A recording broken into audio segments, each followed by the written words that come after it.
2026 Eugene Planning Commission meeting. I'd like to call this meeting to order. My name is Jason Lear, and I'm chair of the Eugene Planning Commission. To begin this evening, I'd like to call on Commissioner Beesons for the city's land acknowledgement statement.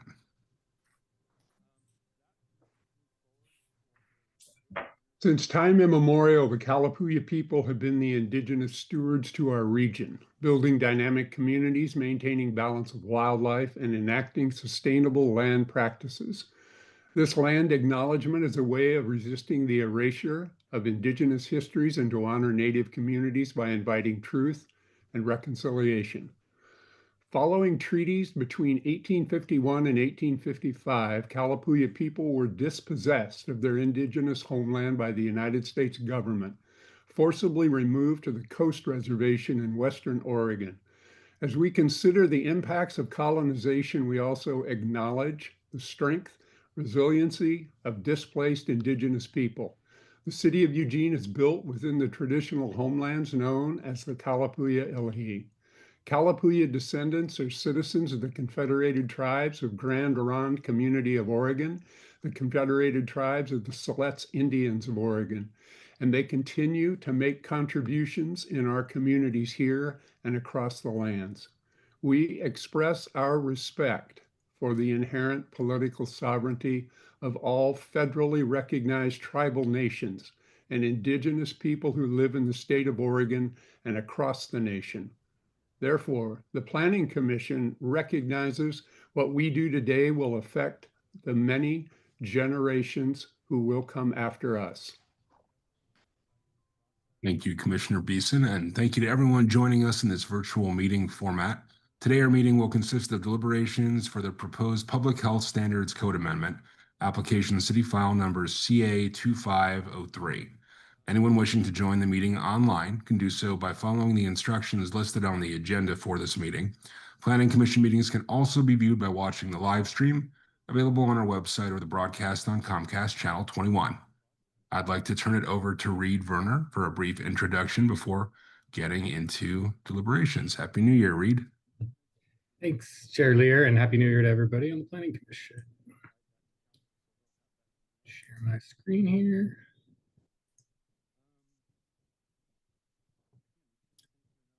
Good evening. My name is Reed Werner, and I'm the Land Use Supervisor with Building and Permit Services.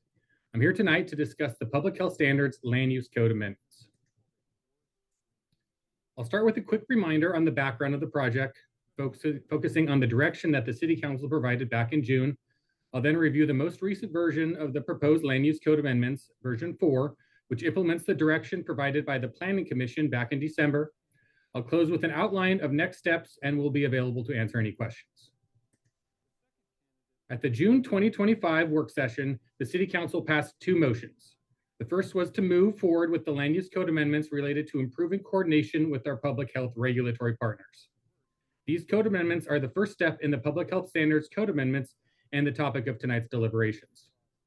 The second motion passed by the Council directed staff that upon completion of a Eugene-specific hazard and risk analysis to use those results to inform potential future code changes to the Land Use Code. These proposed code amendments were developed based on Planning Commission direction from the December 16, 2025 meeting.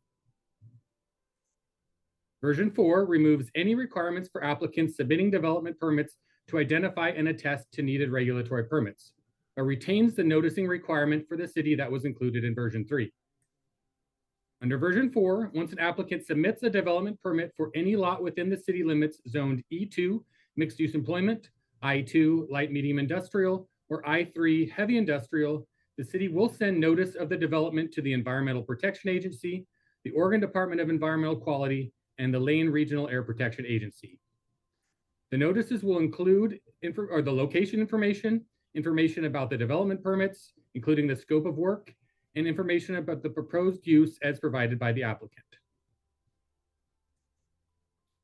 Following these deliberations, the Planning Commission will provide a recommendation to the City Council. The options provided in the code include recommending approval, approval with modifications, or denial of the application. Staff is recommending that the Planning Commission recommend that the City Council adopt version 3 of the code amendments. However, based on the Planning Commission's votes at the December meeting, Draft motion language to recommend version 4 was also included in the AIS, and I have also a slide prepared for tonight with the language. Then following these deliberations and the Planning Commission recommendation, the City Council will hold a public hearing on the proposed code amendments tentatively scheduled for February 17th, 2026. That's all I have for tonight, so I'll turn it back over to you, Chair Lear. Okay, thank you so much, Reed, for the information. We'll now open deliberations on this topic. We can begin with any questions commissioners have for staff. And also, staff provided a recommended motion in tonight's AIS. If anyone would like to put that motion on the table, you can do so at any time.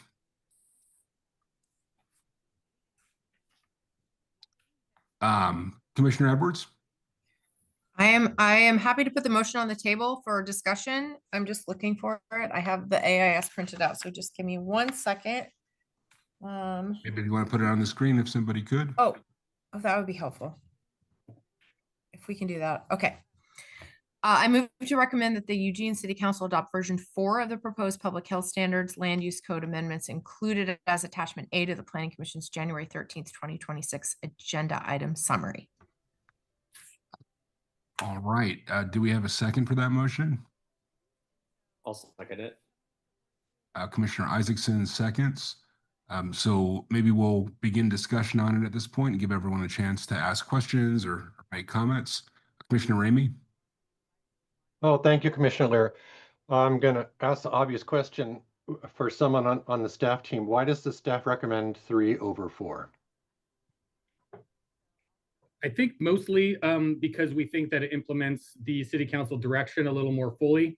When we brought this code or the project to City Council back in June, we presented on the public engagement process and feedback we had received and got the direction to bring forth a land use code amendment that provided coordination with our public health regulatory agencies. And we feel that coordination necessarily includes the applicant for a building permit. They typically would need to know what sort of regulatory permits are needed for their use. So bringing them into a part of the process so that they're doing the due diligence and finding out what permits are needed. So then we can have that information and then send it back to the regulatory agencies so we can close the feedback loop. We feel like prevents a better actual coordination code amendment rather than just the noticing code amendment. Thank you. Yeah, maybe I could follow up on that a little bit. So it seems like maybe that recommendation, and just correct me if I'm off base at all, is because city staff sees it as their job, which of course I think it is, to implement City Council's direction, and you think that version 3 better implements that direction. I guess I'm kind of curious about how, and then maybe this is a question for Lauren or for Alyssa or someone else, but the Planning Commission is charged with fulfilling the City Council's directive, or is there kind of an obligation or an understanding that Planning Commission is supposed to be working to implement that policy as City Council sees it? I'm just trying to understand, because then we're kind of recommending it back to City Council, even though this is sort of an idea that came from them. I'd like to better understand this.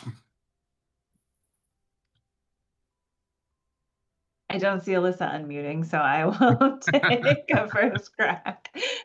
Lauren Summers, Assistant City Attorney. Commissioner Lear, I think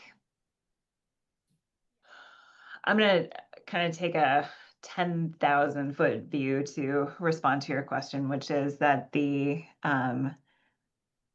City Council has entrusted the Planning Commission with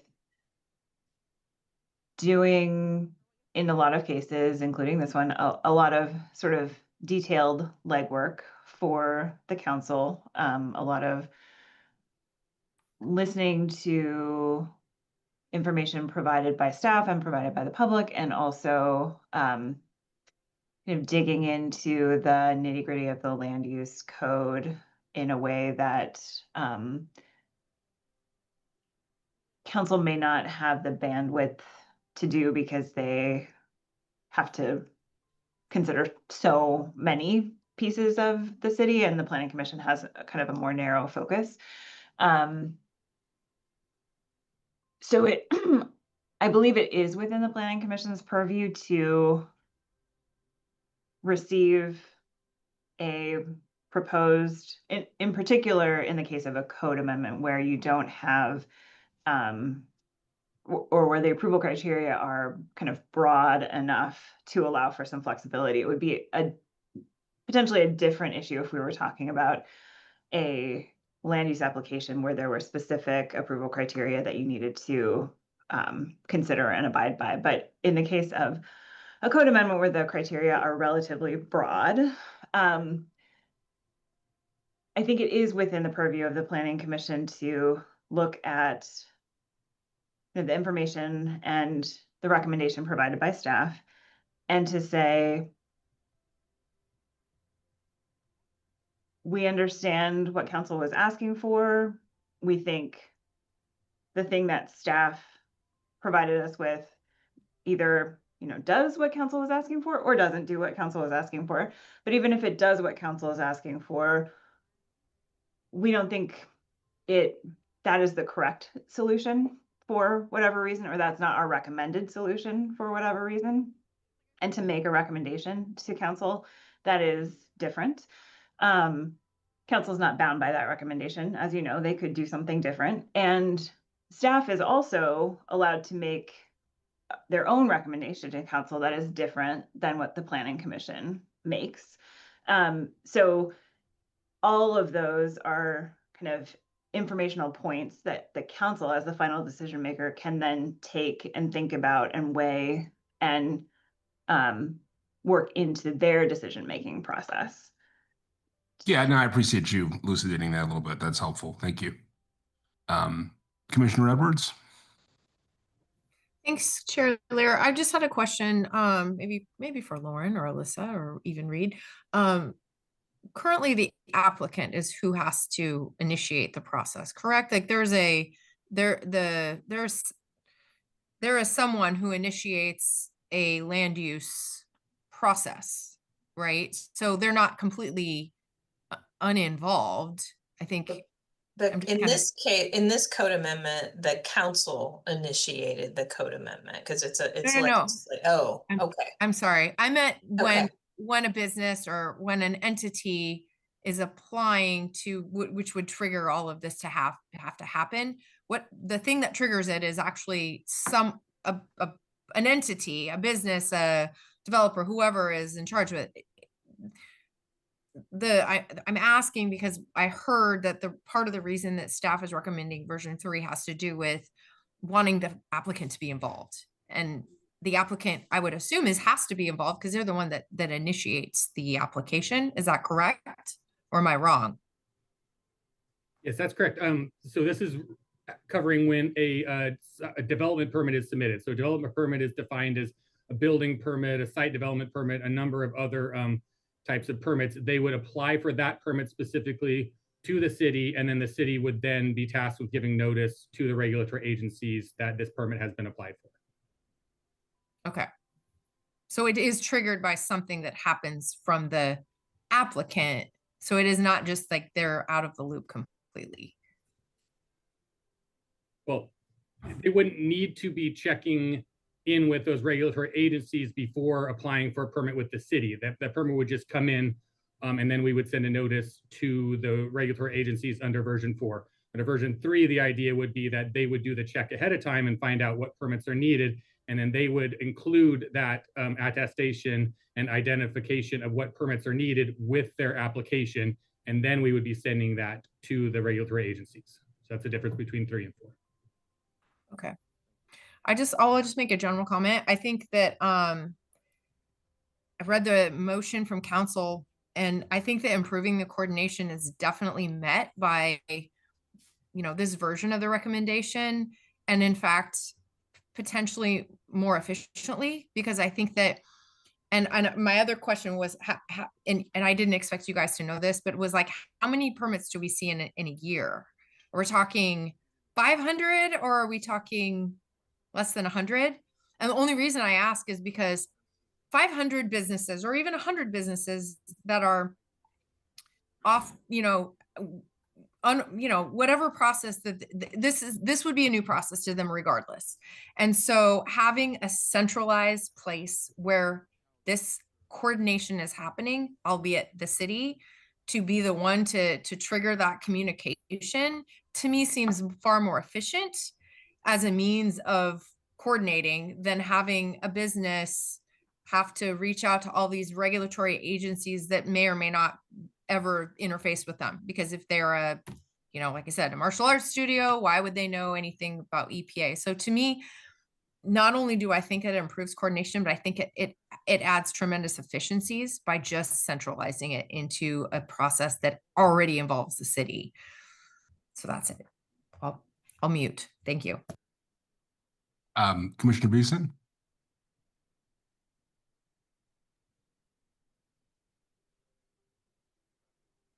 You're muted there too. Haven't been doing that too much recently, but I still There we do. go.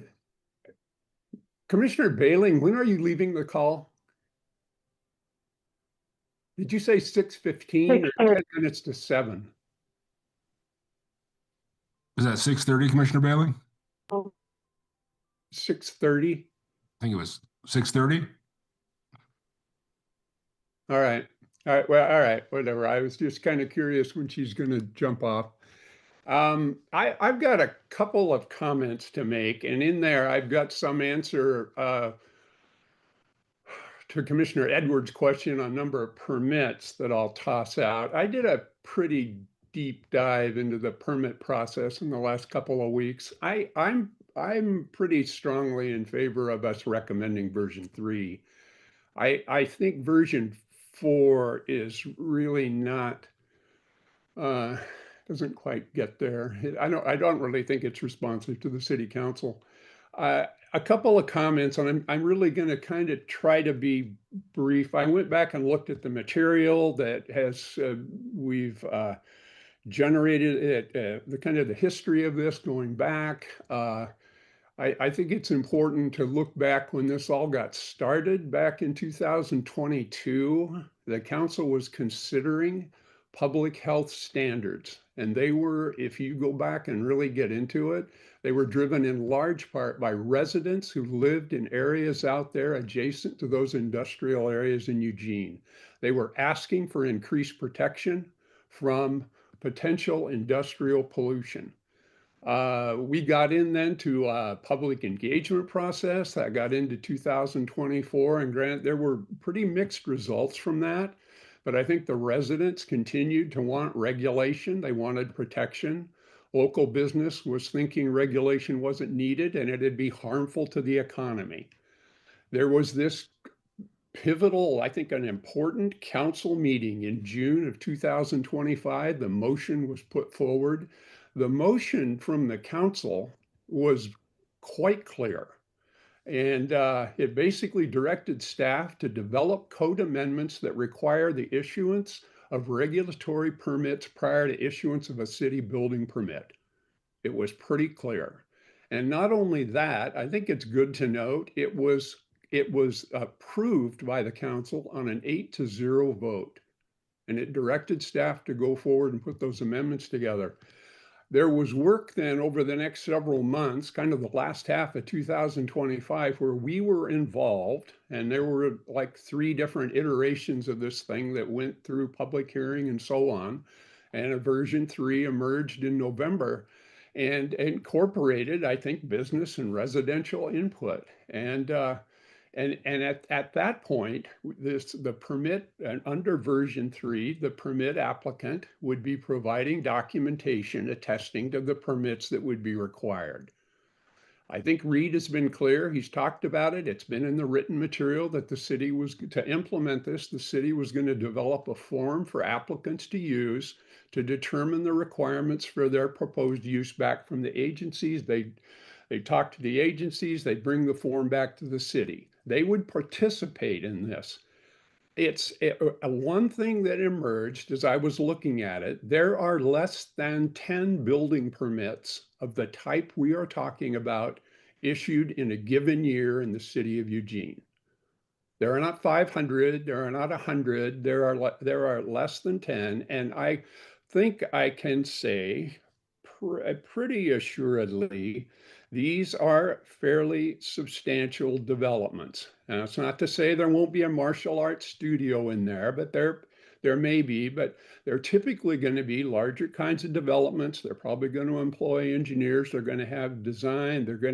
And another thing that kind of emerges when you get into the permit process, they're required to fill out a 4-page information sheet for the city of Eugene that goes into substantial detail about what it is they're going to build, what their process is going to be, and so on.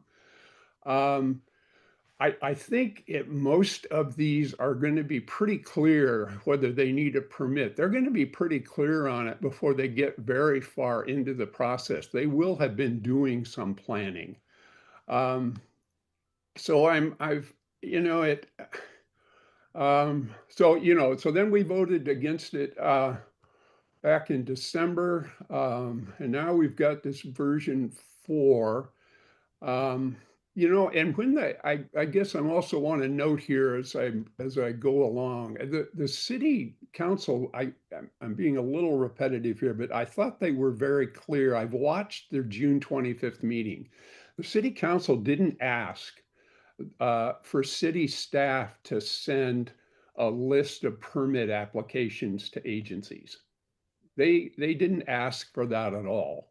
And that's about, I mean, I'm not even sure why you would make a code amendment to do that. So I think version 3, I'm going to suggest a couple of reasons why I'm supporting it here, and I'll go quick.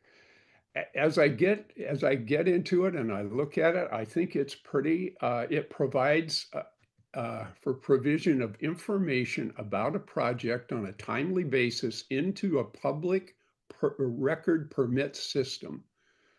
And stakeholders and people who are interested would be able to access that and know what's going on. And it's important, I think, to note, and staff has noted this a couple of times in the multiple sessions we've had, there is nothing in our code today that requires a new facility applicant to obtain regulatory permits before they receive a city development permit.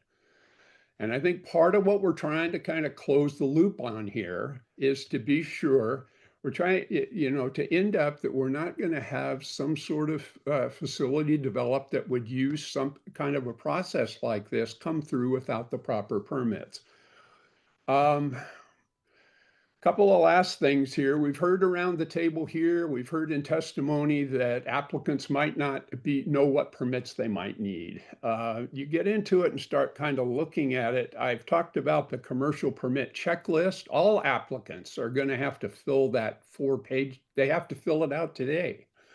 And it's something that's valuable to read. I don't know if commissioners have looked at it, but there's a lot of information required. And so there were a lot of reasons put forward in some of the opposition to this over the last several months that I don't really think stand up to scrutiny. There's not anything that about what version 3 has. There's not anything in there that conflicts with state planning goal 9.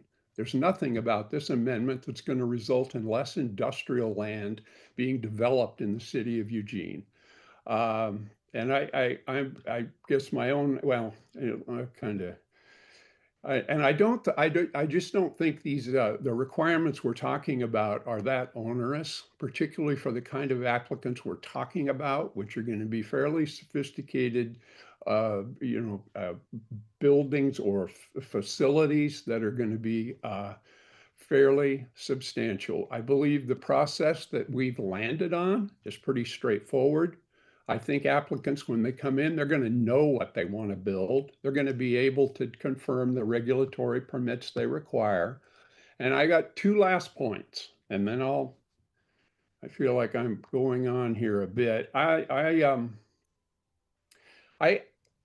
looked at chapter 5 of the draft community health chapter in comprehensive plan, all the work we're doing in urban growth strategies. There's draft policies for healthy, natural, and built environment.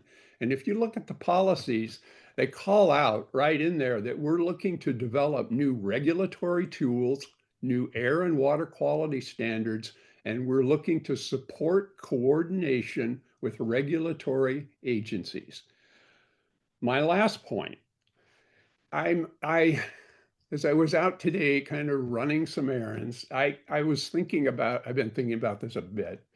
In all of our urban growth strategy work that we've all been involved in for the last couple of years, we constantly are trying to center the voices of those members of our community that aren't normally heard. We talk about that a lot. I believe it's a value that the city has. I don't think I'm being, too hyperbolic to express it that way. I think it's something that we believe.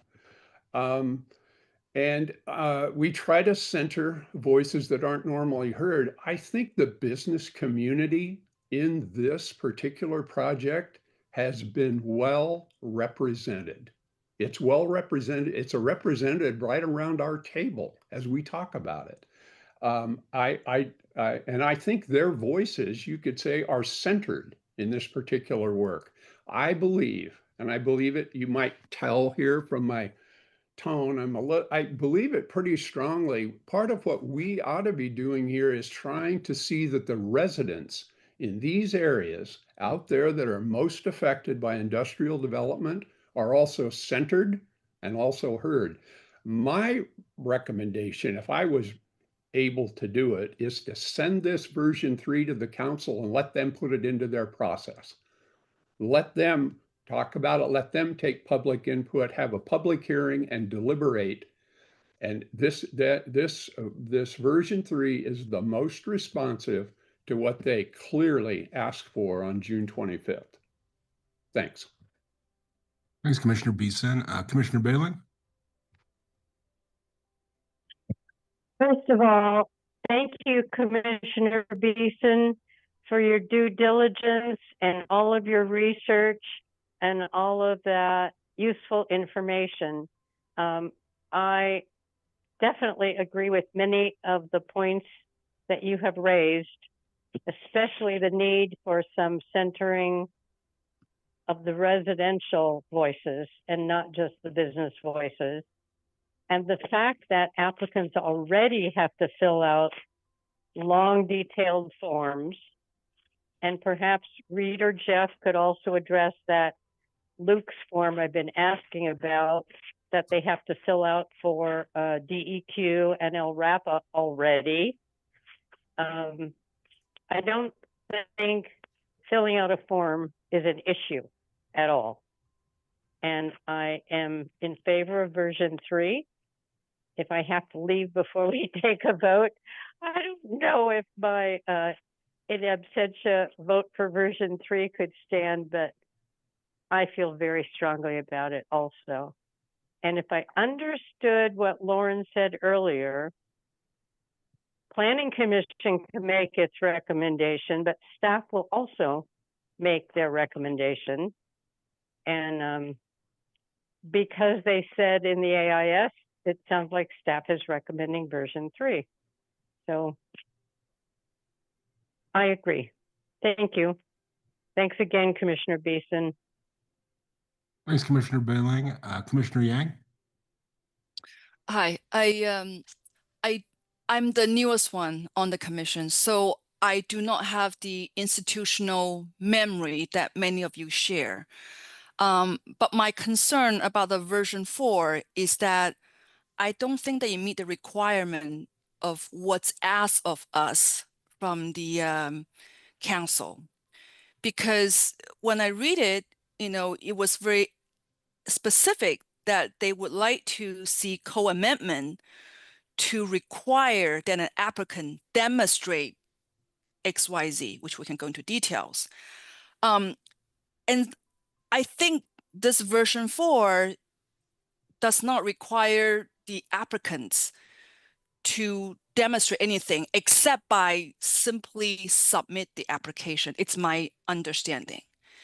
It also shifts the responsibility from the applicant to, research, or even simply sign attestation that they are looking into it or they're submitted to the city. So, in this new version, it's the city that basically sending out the notice to these agencies to say, this is the application, this is the address, this is the intent use of the property. So I felt that it's a big shift. I just don't think that's what's asked of us. And I think that the version 4, as I read it, I felt that it's in response to the commissioner's feedback this last meeting, where many of us felt that there is burden on small business that's trying to get through these applications. And I think that this is a response to that. But if that's the case, maybe we should just go back to the council and said, to make a co-amendment that really require the applicant to demonstrate these things cause, unfortunate extra stress and burden to get them through. And we recommend not to do that. But I just felt that this city sending this notice does not really meet what's being asked. My take on that. Thank you. Commissioner Isaacson, and if it's okay, Commissioner Edwards, I might jump in after that before you go again. Commissioner Isaacson? Yeah, I was just wondering who ensures the agencies provide what the city is requiring. I mean, what mechanism is out there that the city has to require another agency, especially if it's federal, respond and provide the data that the city is now asking for and requiring?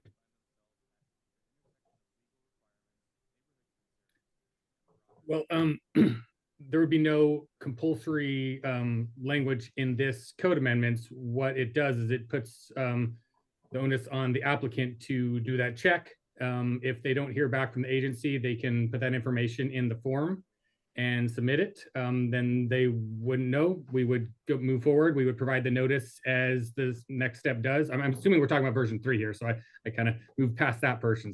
So they would fill out the form, send it in. If they can say, well, I didn't hear back, I don't know what I need here, they would have still met their obligations of submitting the form. We would then send the notice to the agencies, and they would have their obligation completed at that point. And as far as the permitting goes, I know this is in my area as well. A lot of the permitting that happens, you can't get until after you get a land use permit, because a lot of it's on the equipment itself.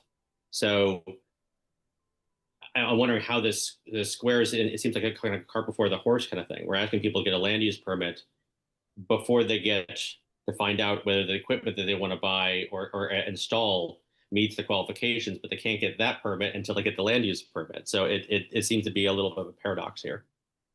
Well, that's one of the main reasons why we pivoted from some of the first versions, because that was the original direction, was to make the applicants show that they had either received the permits already or were likely to obtain the permits, but that was problematic. And we did find out when we did get feedback from the regulatory agencies that some permitting doesn't actually occur till down the line. So that was why the pivot to, they do a pre-application conference with LRAP or DEQ where they explain what use they're proposing. LRAP and DEQ give them a list of what permits are required for that use. Then they would be able to put that on the form, submit the form showing that they have done their due diligence to check what permits are needed. Then they submit that with the building permit. We send the notice to those agencies and their obligations are completed. They don't actually have to show that they have satisfied obtaining that permit, because that's not always a possibility, which is why we pivoted to version 3 with the identification and attestation requirement rather than actually the requirement to have the permit in hand. Okay, thank you. Yeah, so I was going to jump in and just say I'd asked the question at the beginning of Lauren, and thanks for answering that again, because depending on how you view our responsibility in this moment, I think you might vote differently on which recommendation you send to City Council. If we see our responsibility as looking at this issue, it's not a quasi-judicial issue, studying the policy, hearing from those who've got feedback, listening to staff, and then recommending the best policy decision, then I think I'd probably still recommend version 4, which is the version before us. If you see our role as taking the direction of the city council and assessing whether staff has correctly applied it, then I would probably vote for version 3 or support version 3, because I do think in some ways that seems to better follow the path that city council laid out. But I do think there's reason to respect an independent deliberation and to discount just the idea of trying for planning commission to meet the goal set by city council for staff, because that seems a little bit extrapolated to me. And having, listened really carefully over the course of now 4 meetings to this, I do think, in a lot of ways we've fulfilled that role of engaging this really seriously, listening to a lot of passionate views on different sides of the issue, and trying to sculpt a policy that we thought struck the right balance. Ultimately, I think the biggest concern that I still have is just what this new rule and burden actually does to prevent and protect public health. Because I certainly support the goal of protecting and public health and preventing exposure to pollution. But I guess I never really had the question answered well for me that this particular action through version 3 does that, or in the case that we're looking at tonight, that version 3 does that better than version 4 does. On the one hand, we're kind of being told, okay, we're protecting public health by requiring this collaboration up front. But Commissioner Beeson made a really eloquent point that if there's maybe only 10 applications per year, and these are all big industrial players, it's tough for me to see how this targets those folks who are already really sophisticated and probably well informed about what's required in terms of the permits, and generally seem like they're not going to make multi-million-dollar investments in order to try to skirt permits and then potentially be shut down and face massive fines or even criminal prosecutions. When we talked about in the previous meetings about one example of where this policy might have resonated in real life in Eugene, I think the one example that I heard was about kind of a small, sounded like vape company, and not necessarily, a major threat to public health in the area. So that's always the struggle that I have, and everybody sort of sees it differently from their own philosophical viewpoint. And to me, it's just if we're going to impose a burden and one that could have some unforeseen consequences, is it really going to accomplish the aim that it seeks to accomplish? And I guess that's where I still struggle with recommending version 3 over version 4 as a matter of public policy, having heard everything that I have.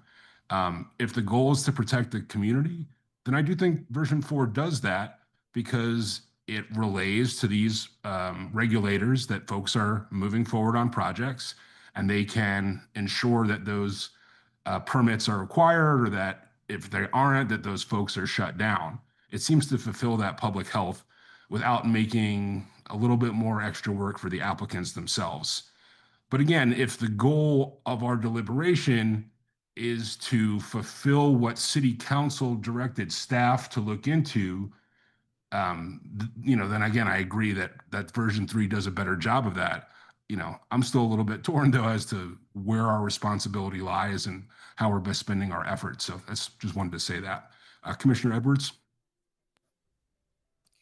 Thanks, Commissioner Lear, and I appreciate the mention of that. I think I wanted to say something in response, and I think it was kind of Reed touched on this when Commissioner Isaacson posed this question, but this is what I discovered in talking to literally dozens of businesses who are regulated and would be subject to this, that their environmental permits are not always possible to be issued prior to development permits. That's very common, in fact, because a lot of things that are permitted, it has nothing to do with the building, or even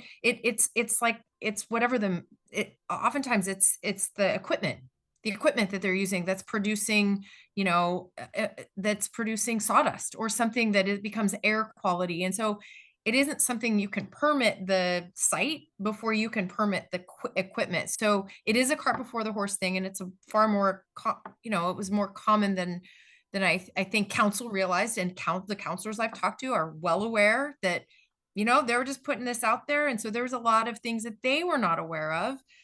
But the other thing that I think that main concern is the fact that there is nobody to enforce the agencies to say you need to provide this.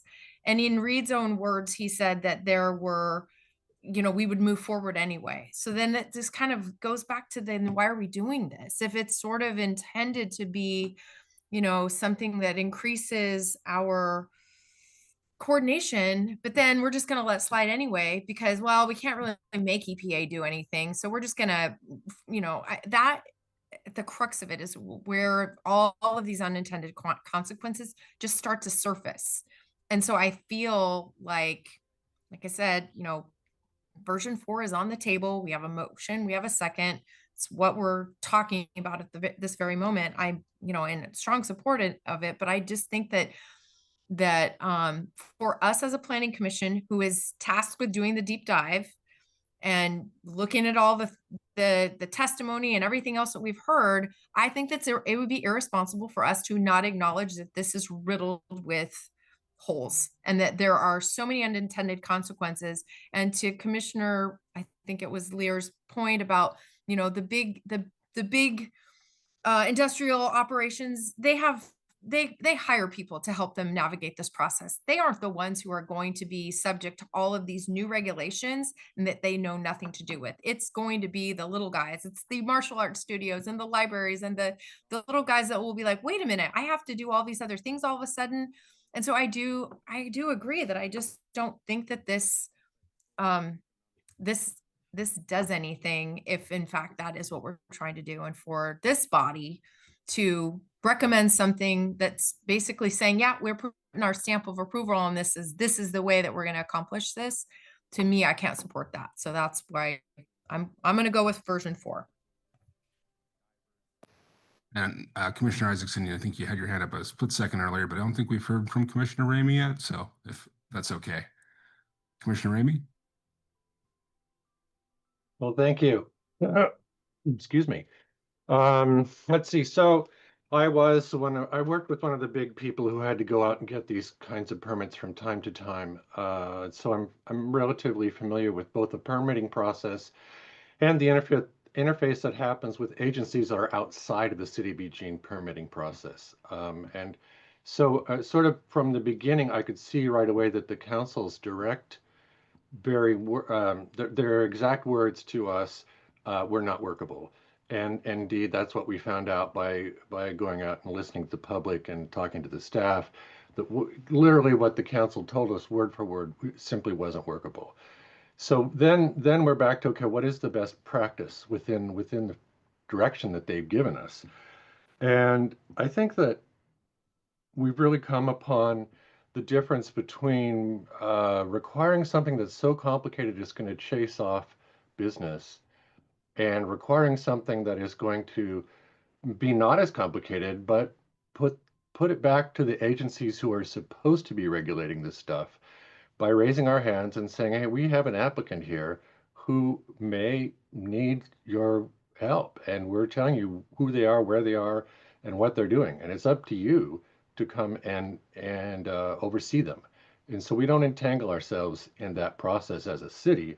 And I think that's really pretty important.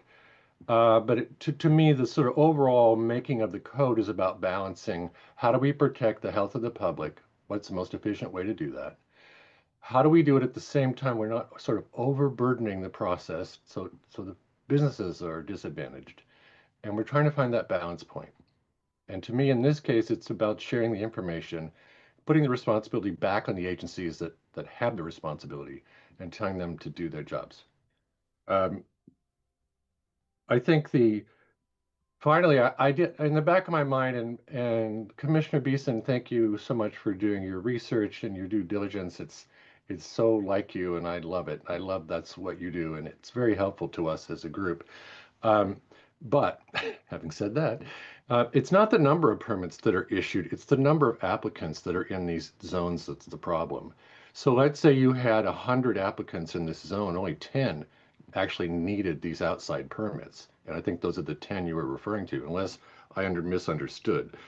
Every applicant in this zoning code is going to have to go through in the version 3 that extra process, whether they need the permits or not. And so I think that's And I didn't ask the question because I don't think it's relevant, particularly as a community. We need to understand what we do and how it affects applicants.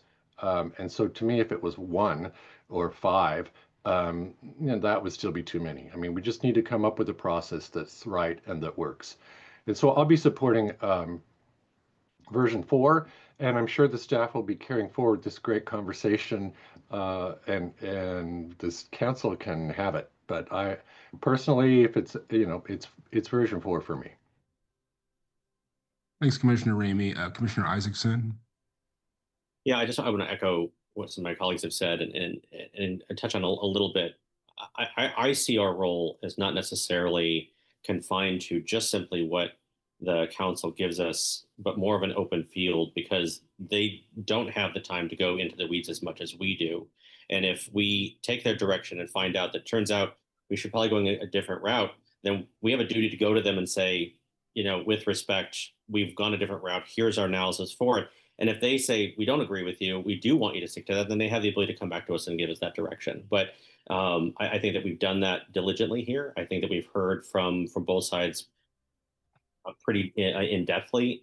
I think that both 3 and 4 get you to the same destination. It's just the process along the way. And I think that on balance, without having an answer to my previous question, which is some sort of enforcement action that would have the city have the ability to force these agencies to respond, that would be the trigger for me to support version 3. Otherwise, we're again leaving everyone, big business, small business, everybody in the lurch to then do the jobs of agencies who that is their charge, and yet some of them don't do that charge. And so, while to Commissioner Edwards' point, and I think I brought it up last time, the notion that bigger businesses have the ability and the means and the time and the legal resources to do the applications in such a manner that they know that will get it passed. Small businesses don't. I can tell you with experience that I had to sell one of my cars in the very early entrance of my business to afford the technical advisors to make sure that we passed all of our inspections. That I didn't have the $15,000 to do it, and I was new to the industry.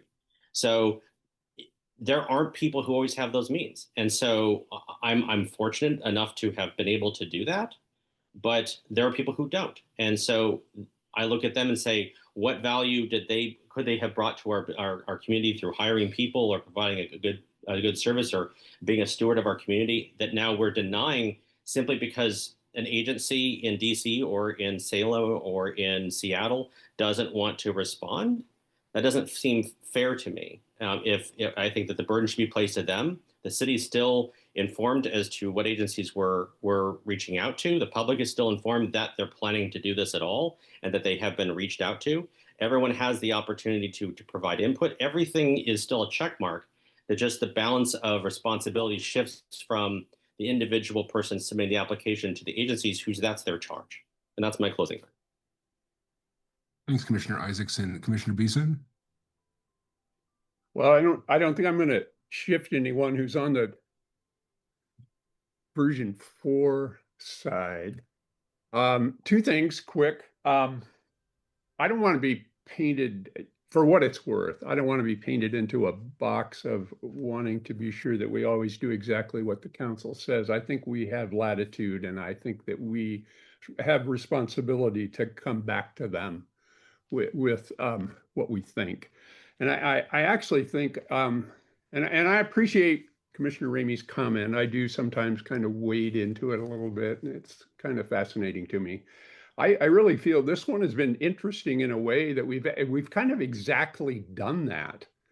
If you think about it, they gave us the motion, and and apparently in hindsight, it's not really workable.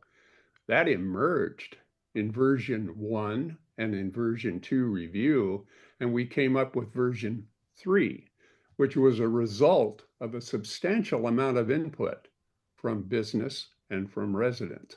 So I'll just toss that out. I think it's a little more nuanced. The other one I have, I guess, is just a quick kind of a clarification. I did some looking, as I said, went into the permit system and looked at permits issued in 2024 in some of these areas. I couldn't see it by zone because I don't know how to use the system very well at all. But it appeared to me that it was about 10 or so applications. Does that sound right? I'm not talking about permits that were approved. Yeah, so I think what you're referring to is development permits that were applied for from the city of Eugene that were in these E2, I2, and Yeah. I3 zones. And yeah, that's around 10. Some years averages about 5 to 7 projects in each one of these zones a year is about what the average is. Yeah, and these are applications. And if you get into it, and it gets pretty boring pretty fast, is that when you're doing substantial development like we're really talking about here, there are quite a number of permits that any single development will apply for, and they all show up. So you've got to kind of, anyway, I'm just saying, I wanted to sort of clarify that again. I'm not looking to sway any of you who are set on version 4, but I really do think version 3 is more responsive. And I think at the end of the day that the part of it for me that emerged after all of this was just the trying to align myself with what I think we've done as a city and as the planning department and as a planning commission, where we've looked to try to be sure we're considering people who are not normally heard. And I'm that gets a little subjective, I guess, but that's just me. So thanks. Hey, thanks, Commissioner Beeson. Probably one of our most discussed items, at least since I've been on Planning Commission. And thanks everyone again for a really spirited and passionate discussion. And I think everybody's heart's definitely in the right place and trying to do what they see as the best policy and recommend the best policy to City Council. At this point, we've got a motion and a second. We've definitely all aired our views quite a few times on this, so it seems like it would be appropriate. Did you have something, Commissioner Beeson? I do. I have one more thing. Please. Just to be sure we keep it spirited. I want to make a motion, which I believe I can do. So where Lauren will help me out here. I want to make a motion to amend the motion that Commissioner Edwards made, and I want to substitute version 3 for version 4. If there's a second on that, I'll consider what I've already said to be my discussion of it.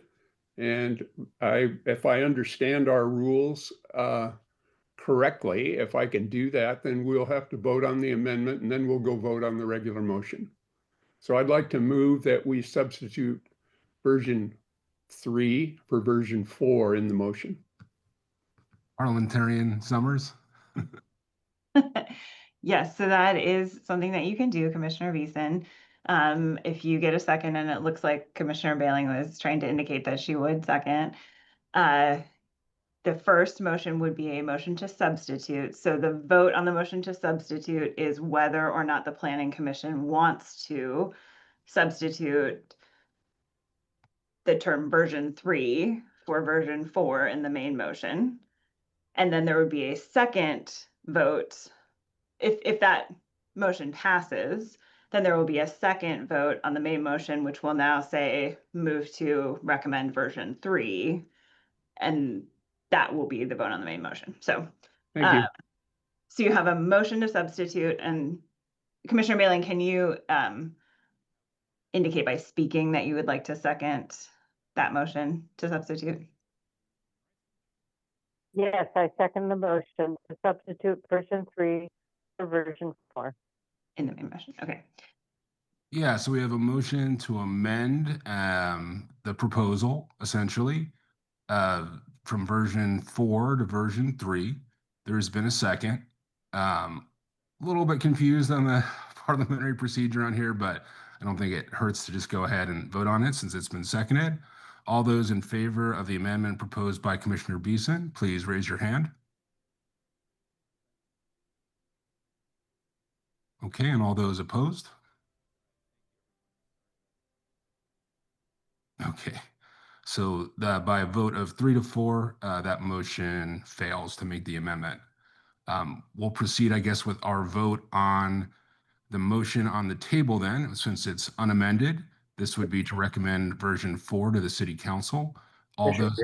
Commissioner Yang had her hand up. I wasn't sure if that meant she Oh, was. I'm sorry. There was Commissioner Yang, did he say something you wanted to add? No, that's how I raise my hands using the raise hand symbol. Okay. Yeah. Okay. Thanks. So yes, I'm the 3v4. Okay. So yeah, we'll proceed with voting on motion 4, unamended, as proposed in the AIS. All those in favor, please raise your hands. All those opposed?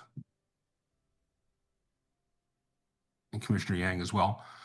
So by a vote of 4 to 3, Planning Commission is recommending version 4 as prepared by staff and noted in the AIS. Well, thank you. I know this was a contentious discussion, so again, thanks everybody. I'm going to hand it back to staff for a quick explanation of the next steps, but it looks like Commissioner Isaacson, you had a question or comment? Yeah, the only other vote that we've ever taken that it's been this close, I think, was actually on some aspect of, I can't remember, it was during the middle housing process, and we drafted a letter. I think Commissioner Evans, I think you were the one that did it, if I'm not mistaken, where because it was close, we explained our rationale for why we did what we did. And I don't know if, based on that precedent, if staff just wants to wing it themselves, that they think that they have enough to be able to have that conversation themselves, or whether that's the precedent and we want to go down that road. I just wanted to put it out there for discussion. Maybe you're about to cover that and I'm jumping the gun. We have Alyssa or someone want to chime in on that? At this point, the city council public hearing is tentatively scheduled for the 17th. So there's a couple of options if the planning commission does want to do a letter. Typically what we would do in the agenda item summary is provide a summary of this discussion. And it's been a really robust discussion, but we've got notes, we've got, we can go back and listen on the Metro TV. So typically what we would do is do a brief summary. If you are interested in a letter, that is absolutely an option. There's a couple different ways we could do that. We could come back at a different meeting with a letter. So that's one option that will kick out the council's hearing, honestly, until April, because they don't hold a hearing in March. So if we come back, sometime in the next month or so, again, that will just kick out the council's hearing, but that is an option. You could also delegate that to a couple of you to write that letter. And that could be through a motion, if I remember correctly. Lauren and I did talk about this previously on what the options are. So that's another option, is that you could, rather than coming back for a meeting, you could delegate that to the two chairs or to a couple of members. And honestly, we typically write the letter, we draft it and then provide it to whoever's going to be reviewing it to make any revisions to capture the conversation. So Lauren, did I get that straight? Yep.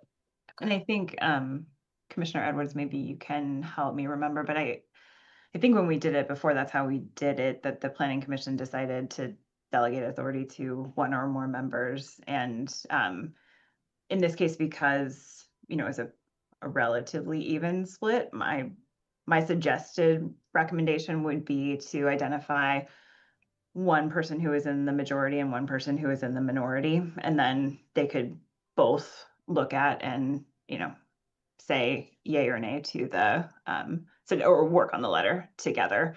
And if they were feeling good about it, then it could go into the packet and need not come back to the entire planning commission for approval, if that's something the commission is comfortable with. I know we've got some other hands up, but I had a question, which is just, and I guess I was reading you, Alyssa, as maybe saying that it doesn't seem like it's as helpful, but do staff see it as helpful for us to write a letter for additional context? I mean, obviously we've done all this. I'm not saying, I mean, I think that the council has always appreciated hearing from you in your own words. And this could be one of those instances where it makes sense, considering you have had 3 deliberation meetings. I think they probably would appreciate that. However, if that's not an option you want to go, I wanted to let you know that we do summarize the deliberations in the agenda item summary. And just to be clear, are you saying that you think that any letter would therefore kind of kick this off to April, or just the letter would have to be prepared very quickly? I think the letter would have to be prepared quickly. I think if the commission delegates it to, one person in the minority and one person in the majority of the vote, I think that would keep us on track. I don't want that to sway you though. If the whole commission wants the opportunity to review the letter, I just want to make sure that everybody understands that what that does to the schedule, which, this isn't a mandated project, but I do know that council's interested also in keeping it moving. Okay. Commissioner Beeson? Yeah, I just wanted to add back when this kind of started, and there have been a couple of letters that I recall since I've been on here. And one in particular that was most recent was a River Road plan. Well, let me back up. I don't think there was a letter. I recall a 4-3 vote on the River Road plan when there was a code amendment to reduce the building height in C3, which became near and dear to my heart. And I was on the 3 side of the vote. My recollection is, and what I was going to toss into the discussion, I don't think we did a letter. I think staff, when they put everything together to go to the council, had sort of a minority opinion that I'd have to go back and check this, but a minority opinion, which I thought was really well done, which was in the material of the council. So, but I'm also open to the idea of a letter. I think that would be good too. Commissioner Edwards?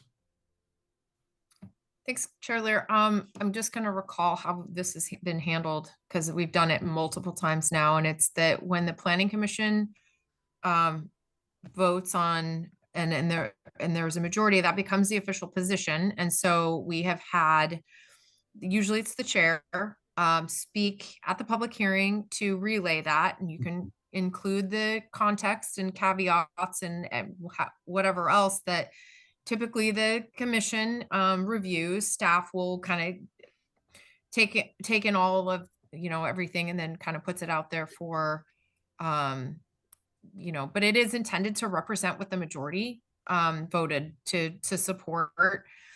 And then, as I always do, people can individually represent themselves and their own opinions in the testimony, so long as they're not representing the Planning Commission, because the only official position from the Planning Commission is the majority position.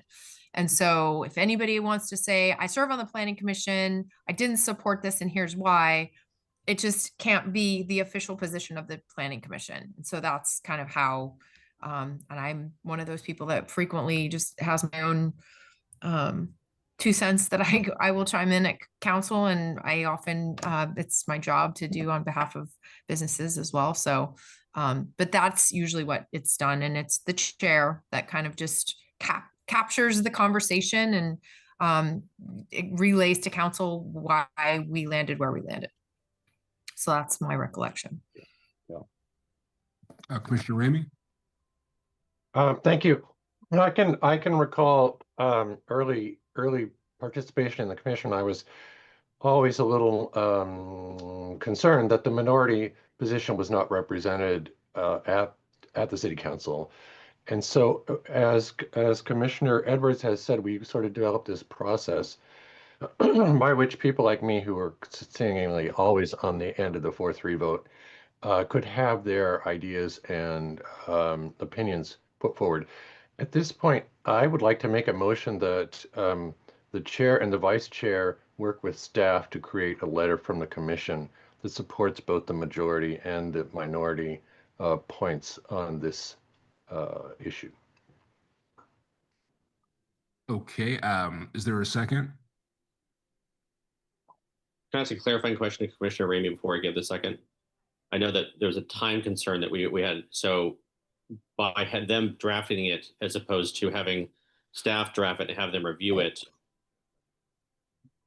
Yeah, so the intention, my intention is that the staff basically does all the work, which is appropriate. And the chair and the vice chair read what they have done and make sure it's okay. That's I my. second that. And Laura, did you have something that you wanted to add before we kind of voted on this? Or okay, Commissioner Isaacson, do you want a second, or is there a second? I do, and apologies to staff.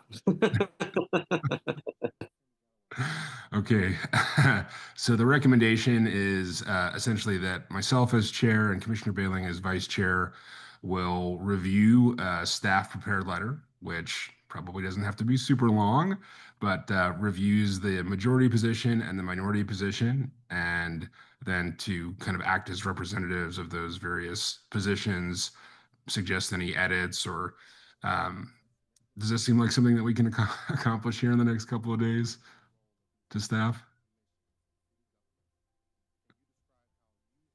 Yeah, we Great. can reach out to Senator you Noddy. and Commissioner Bailing with a timeline when we think we'll be able to get you the letter and a good time to review that in time for it to either make it into the packet or ensure that it's in the city council's hands before they vote. Okay, sorry to the staff. No All worries. those in It's favor. literally our job. All those in favor, please raise your hands.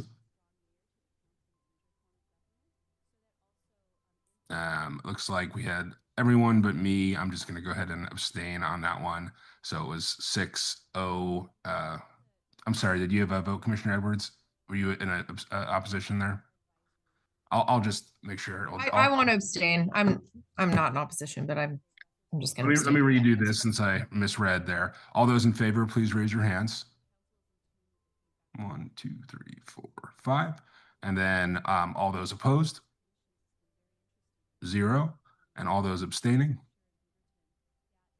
Okay.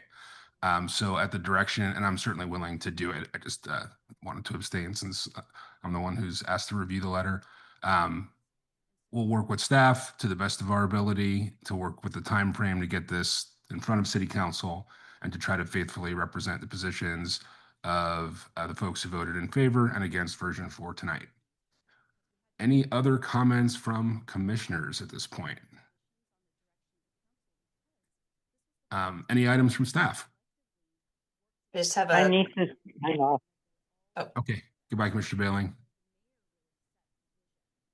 first, I just want to say I really appreciate your conversations on this. And I know Commissioner Lear said it was contentious, but you all are so civil about this and have such great points. It's actually, it's very, it's enjoyable to watch you have your deliberations. So thank you. And I appreciate where you land on these and your rationale, and we will do our best to make sure that that letter represents that for you.